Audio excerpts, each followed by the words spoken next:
বইমেলায় বই কেবল বিক্রি করা যাবে, অন্য কোনো সামগ্রী নয়। এই বিবেচনায় স্পন্সরদেরকে আমরা বলেছিলাম যে বইমেলাতে তাদের কোনো সামগ্রী তারা বিক্রি করতে পারবে না। তারা বলেছিল যে নারীদের জন্য ন্যাপকিন এবং শিশুদের জন্য ডায়াপার এই জিনিসগুলো তারা ওয়াশরুমের পাশে রাখবেন। যদি কারোর প্রয়োজন হয় তারা যাতে বিনামূল্যে নিতে পারেন। আমরা সেটাতে মৌখিকভাবে সম্মত হয়েছিলাম। কিন্তু পরবর্তী সময়ে আমরা দেখলাম তারা বিশাল দোকান খুলে বসেছেন এবং ডায়াপার, তারপর এই যে ন্যাপকিন এই জিনিসগুলো তারা বিক্রি করা শুরু করেছেন। তো এটা তো বইমেলার নীতির সঙ্গে যায় না। বইমেলাতে কেবল বই বিক্রি করা হবে। স্পন্সরের প্রতিষ্ঠানের ধরেন ঢেউটিন আছে। তারা কি ঢেউটিনের দোকান খুলে বসবেন? তো আমরা তাদেরকে বলেছি যে কোনো সামগ্রী তারা বিক্রি করতে পারবেন না।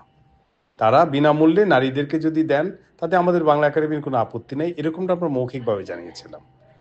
তো সেই কারণে যখন দেখলাম যে তারা বিক্রি করা শুরু করেছে অননুমোদিতভাবে দোকান খুলে, তখন আমরা সেটা বন্ধ করার কথা তাদেরকে বলি।